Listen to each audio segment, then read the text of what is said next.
Hey guys, welcome. जैसा कि आप जानते हैं अभी हमारी इकोनॉमी की सीरीज चल रही है। इसमें हमें देखना है कि नोट्स कैसे बनाते हैं और नोट्स के अकॉर्डिंग ही मैं आपको हर एक चीज़ समझाऊंगी। ठीक है, तो कल हमने कहाँ तक देखा था? कल हमने सिलेबस कंप्लीट किया था अपना।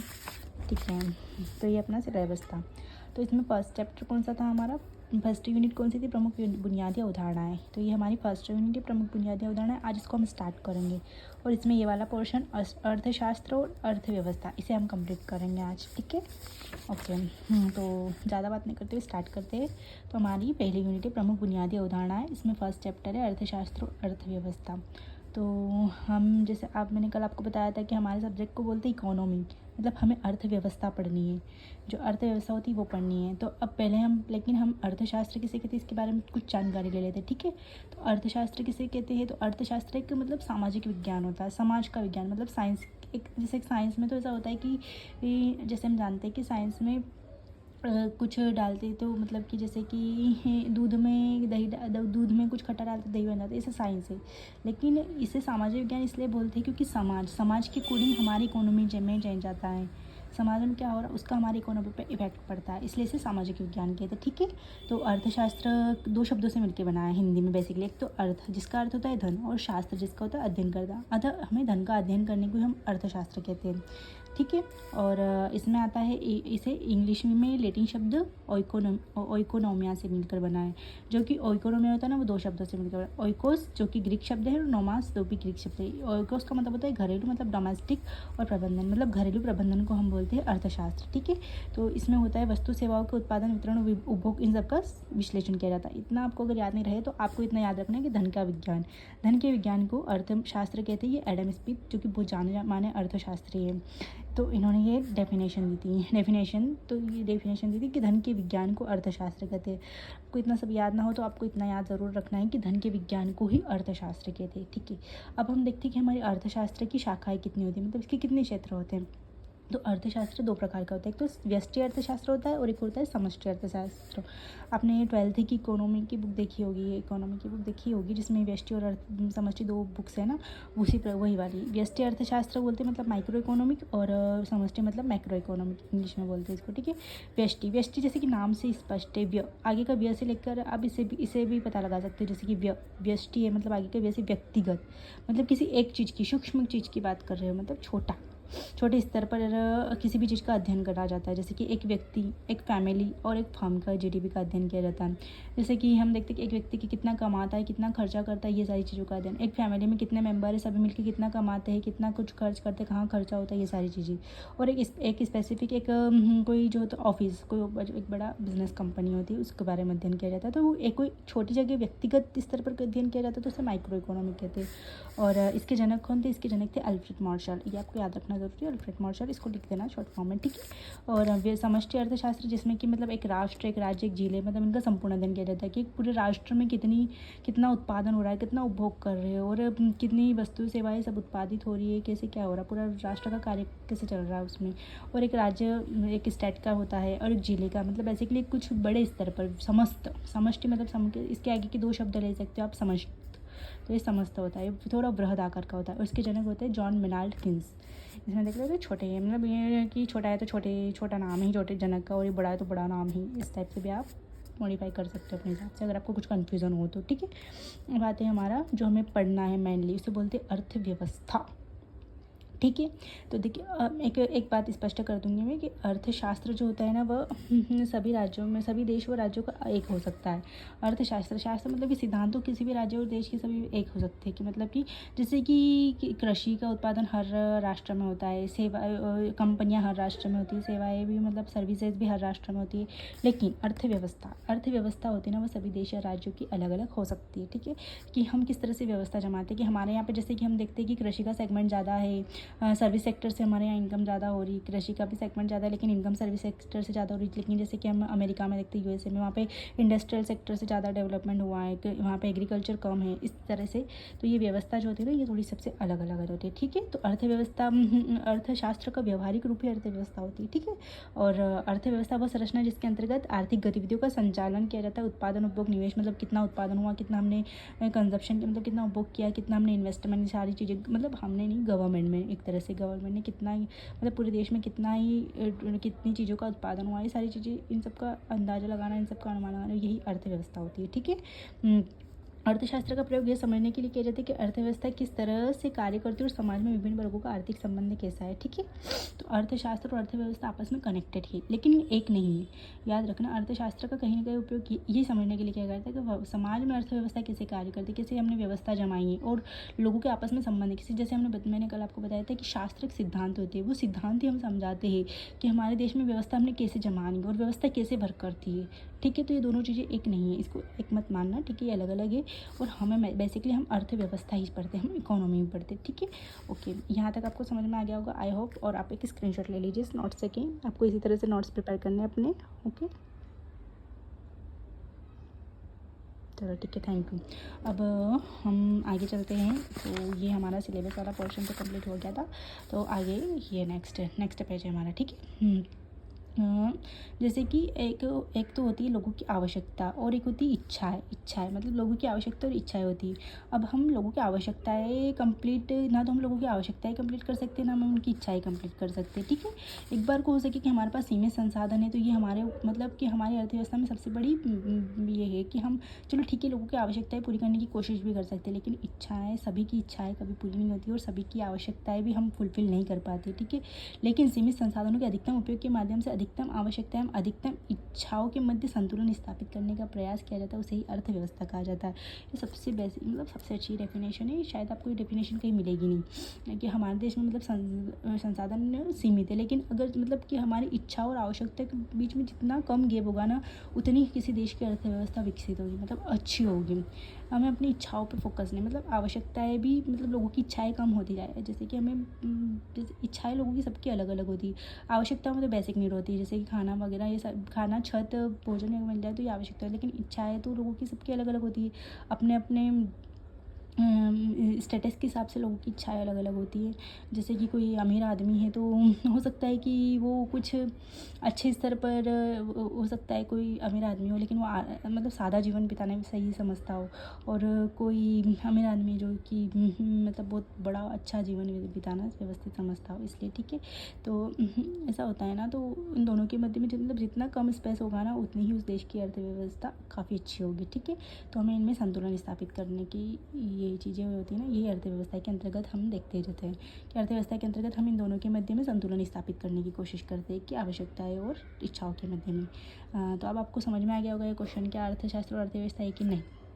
हाँ, अर्थशास्त्र का उपयोग हम अर्थव्यवस्था को समझने के लिए कर सकते हैं, व्यवस्था जमाने के लिए कर सकते हैं, लेकिन वो दोनों एक नहीं है, ये दोनों में डिफरेंस है, बेसिक डिफरेंस है। वस्तु और सेवाओं के उत्पादन, वितरण, उपभोग का अध्ययन किया जाता है इसमें, इस तरह जिसके अंतर्गत सभी आर्थिक गतिविधियों का संचालन, मतलब कि हम संचालित करते हैं, इसमें केवल अध्ययन करते हैं कि हाँ भाई ये चल रहा है, ऐसा उत्पादन हो रहा है, इतना ये हो रहा है, यहाँ से इतना मिल रहा है, ये ऐसा, ये सेक्टर इससे इतना इतना, लेकिन इसमें हम आर्थिक गतिविधियों का खुद संचालन, कि हमें कहाँ से कितना प्रोडक्टिविटी हो सकती है, ये सारी चीज़ें हम अर्थव्यवस्था के अंतर्गत करते हैं। ठीक है। और मानव व्यवहार का अध्ययन, उनकी आवश्यकताओं एवं उपलब्ध संसाधनों के वैकल्पिक प्रयोग के संबंध इसमें किए जाते हैं। ठीक है।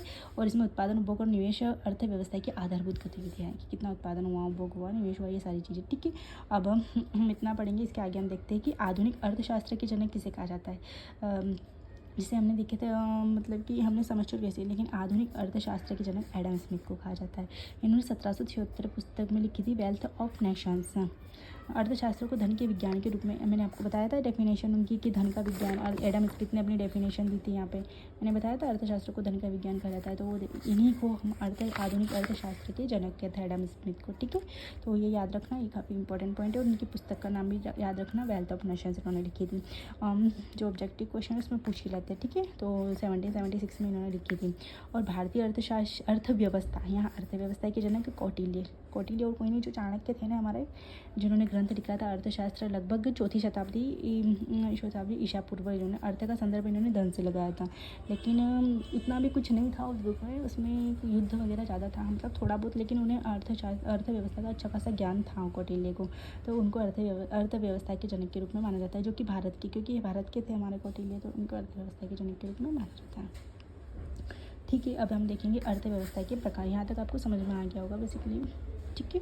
अब हम अर्थव्यवस्था के प्रकार देखते हैं। ओके, तो अर्थव्यवस्था कितने प्रकार की होती है, तो व्यवस्था 3 प्रकार की होती है। तीन मतलब उनमें सब मतलब कि उसके सब टॉपिक्स भी मतलब कुछ प्रकार के अंदर भी प्रकार है, लेकिन बेसिकली अर्थव्यवस्था कितने प्रकार की होती है? तो 3 प्रकार की होती है। हमने अर्थशास्त्र के क्षेत्र देखे थे, जो ये समष्टि और व्यष्टि देखे थे। यहाँ अर्थव्यवस्था के हम प्रकार देखे थे। एक तो व्यवस्था की खुलेपन के आधार पर अर्थव्यवस्था कितने प्रकार की होती है? तो खुली अर्थव्यवस्था, बंद अर्थव्यवस्था। इसमें कुछ नहीं है। देखो, खुली अर्थव्यवस्था का मतलब कि हमारे देश से बाहर के देश में आयात निर्यात कितना, एक्सपोर्ट इम्पोर्ट कितना कर रहे हैं, उस आधार पर जो होती है ना खुली अर्थव्यवस्था कहा जाता है। और बंद अर्थव्यवस्था मतलब जहाँ से देश के अंदर से दूसरे देश में एक्सपोर्ट और इम्पोर्ट नहीं हो रहा, मतलब आयात निर्यात नहीं हो रहा है। जैसे वस्तु और सेवाओं का आदान प्रदान होता है ना, जैसे कि आज अभी हम तेल ईरान से खरीदते हैं, चाइना का माल खरीदते हैं, इस तरह से हमारे इंडिया में उसी तरह से मतलब कि एक देश से दूसरे देश में आयात निर्यात होगा तो मतलब अच्छा खासा आयात निर्यात होगा, पूरी तरह से छूट होगी तो उसे खुली अर्थव्यवस्था कहते हैं। और अगर वहाँ पर बिल्कुल पूरी तरह से बंदिश होगी तो उसे कहते हैं बंद अर्थव्यवस्था। लेकिन अभी देखा जाता है तो आज के समय में कोई भी अर्थव्यवस्था, किसी भी देश की अर्थव्यवस्था पूर्ण तरह से खुली नहीं। कुछ लाइसेंस, कुछ कर मतलब टैक्स लगा देते हैं, कुछ ज़्यादा मतलब तो सीमा शुल्क वगैरह ज़्यादा बढ़ा देते हैं। ये सारी चीज़ें बहुत सारी जगह होती हैं। कोई भी अर्थव्यवस्था सही रूप से ना तो खुली अर्थव्यवस्था है और ना ही बंद अर्थव्यवस्था है, ठीक है। लेकिन फिर भी आपको एग्जांपल देना है तो खुली अर्थव्यवस्था में अमेरिका, ब्रिटेन लिख सकते हो। बंद अर्थव्यवस्था में जो साउथ कोरिया है अपना, नॉर्थ कोरिया, उत्तर कोरिया की अर्थव्यवस्था बंद अर्थव्यवस्था में लिख सकते हैं, ठीक है। अब आता है संसाधन पर नियंत्रण के आधार पर। संसाधन पर नियंत्रण के आधार पर मतलब कि संसाधन पर की जो चीज़ें हैं, जैसे कि एग्रीकल्चर सेक्टर और इंडस्ट्रियल सेक्टर, ये संसाधन जितने भी वस्तु सेवा उत्पादित होते हैं उस पर किसका नियंत्रण है? या गवर्नमेंट का नियंत्रण है, मार्केट का नियंत्रण है, या लोगों का नियंत्रण, किस तरह से नियंत्रण है? उस आधार पर अर्थव्यवस्था को 3 प्रकार की होती है। एक तो होती है समाजवादी, जिसमें सभी चीज़ों के ऊपर सरकार का नियंत्रण होता है बेसिकली। जैसे कि हम देखते हैं कि जो रशिया है, चाइना है, यहाँ पे मतलब गवर्नमेंट ही सब चीज़ें, मतलब कि पूरा ही खेती को उन्होंने खुद गवर्नमेंट लोगों किसानों को खेत मतलब बांटती है सबको, मतलब सभी चीज़ों के ऊपर गवर्नमेंट का अधिकार। जैसे हमारे यहाँ जो होता है ना, खेत कुछ लोगों के होते हैं, मतलब कृषि किसान करते हैं तो वो उन्हीं का होता है खेत, और जो वहाँ से जितना भी प्रॉफिट होगा वो सब उन्हीं का होगा। लेकिन नहीं, वहाँ पे जो होता है ना समाजवादी अर्थव्यवस्था में ये होता है कि सरकार सबको अपना डिवाइड करके वहाँ पे किसान खेती वगैरह करेगा और जितना भी उत्पादित करेगा वो फिर सरकार को ला के देगा। फिर सरकार उस हिसाब से किसान को वहाँ से मतलब दे देगी कि आप कितनी इनकम है। तो इससे क्या होगा? असमानता नहीं रहेगी, क्योंकि सरकार गरीब से गरीब लोगों के लिए योजनाएं बनाएगी, गरीब से गरीब लोगों को चीज़ें देगी, तो इससे वहाँ पे असमानता खत्म हो जाएगी। लेकिन वहाँ पे एक नुकसान भी होगा कि वहाँ पे मोटिवेशन की कमी हो जाएगी। मोटिवेशन की कमी कैसे होगी कि जैसे कि आज हमारे देश में है तो मतलब जैसे कि अंबानी, अगर अंबानी भी उतना ही कमाएगा और अगर वो सभी सरकार ले लेगी, और एक छोटा किसान भी उतना ही कमाएगा और सभी सरकार ले लेगी, और अंबानी को भी उतना ही देगी और किसान को भी उतना ही देगी, तो फिर अंबानी किस बेसिस पे मतलब ज़्यादा काम क्यों करेगा? ऐसा होगा ना, फिर वो ज़्यादा काम क्यों करेगा? जैसे एक बार रशिया में हुआ था, किसान जो होता है ना उसने बहुत ज़्यादा टमाटर उगवाए थे, लेकिन उसे पता था इस टमाटर का लाभ उसने मिलने वाला नहीं है, तो उसने क्या किया था कि 10 टमाटर के बीच में 3 टमाटर ख़राब रख दिए थे, उससे सारे टमाटर बिगड़ गए थे। तो ऐसी चीज़ें होती है कि वहाँ पर मोटिवेशन की कमी होती है, इसलिए लोग ज़्यादा काम करना पसंद नहीं करते कि सबको इक्वली मिल रहा है, तो फिर लोग ज़्यादा काम नहीं करते, ठीक है। और अब होती है पूंजीवादी। सेकंड पूंजीवादी में होती है कि जिस पर बाजार पर सभी संसाधनों की, जैसे कि सरकार ने लोगों के ऊपर छोड़ दिया कि मेरा इससे कोई मतलब नहीं है, आप जितना उत्पादन कर रहे हो उतना उपभोग करो, आप कितना भी उत्पादित कर रहे हो। लेकिन फिर वही इसका उल्टा हो जाएगा, इसमें नुकसान वो हो जाएगा कि इसमें असमानता बढ़ जाएगी, क्योंकि अमीर ज़्यादा अमीर होता जाएगा, क्योंकि वो कमाता जाएगा, वो इन्वेस्टमेंट करता जाएगा, कमाता जाएगा, तो वो ज़्यादा अमीर हो जाएगा और गरीब ज़्यादा गरीब हो जाएगा। और नंबर 2 पे कि ये भी हो जाएगा, मतलब मोटिवेशन हाई रहेगा ना, पर कि मतलब जो अच्छा कर रहा है वो ज़्यादा कमाने के चक्कर में और ज़्यादा कमाएगा, वो अपना काम करता ही जाएगा, तो ये चीज़ें अपोजिट हो जाएगी। और एक होती है मिश्रित अर्थव्यवस्था के अंतर्गत हम देखते हैं सरकार और बाजार दोनों का संसाधनों पर नियंत्रण, मतलब होता है कि कुछ चीज़ें सरकार अपने अंडर में रखती है तो कुछ बाजार अपने अंडर में रखता है। ऐसा नहीं है कि पूरा ही बाजार के ऊपर छोड़ दिया है, पूरा ही सरकार के ऊपर छोड़ दिया, ठीक है। उदाहरण में ऐसे में ही होता है मतलब कि भारत में कि मतलब कुछ चीज़ों पे गवर्नमेंट नहीं है, जैसे कुछ कंपनियां है गवर्नमेंट के अंडर है, कुछ बैंक गवर्नमेंट के अंदर है, कुछ चीज़ें मतलब जहाँ पे होता है कि हाँ भाई जैसे कि हम तो आरक्षण यहाँ पे सरकार चलाती है, यहाँ पे सरकार अपनी मुहिम चलाती है, सभी कुछ बाजार के ऊपर नहीं छोड़ रखा उन्होंने, तो ये हमारे भारत की विशेषता है। तो मिश्रित अर्थव्यवस्था है, ठीक है।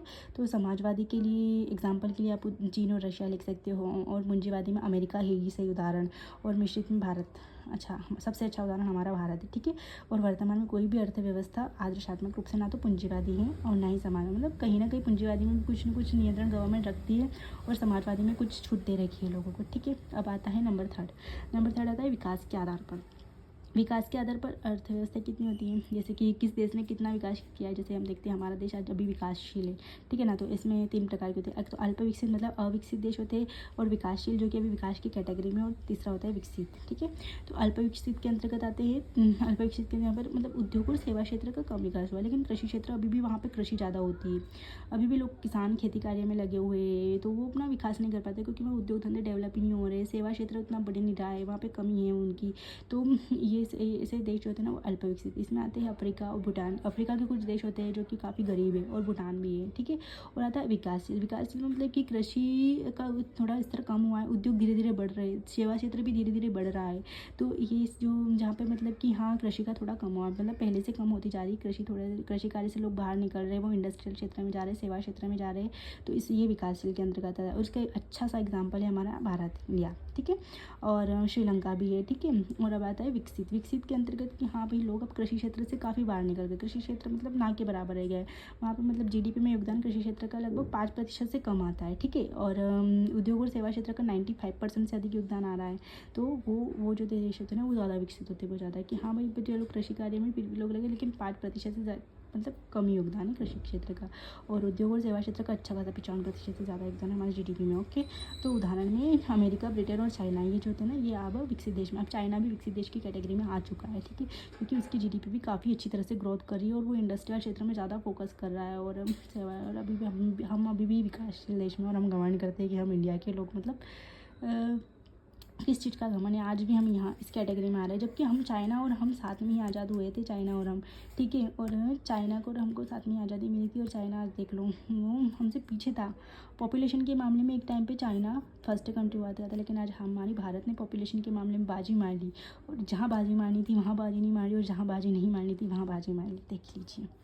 और हम घमंड करते हैं। आज हम पाकिस्तान की कैटेगरी में आते हैं। पाकिस्तान भी विकासशील देशों में, अगर हमें बराबरी करनी है तो इस देश की करो ना।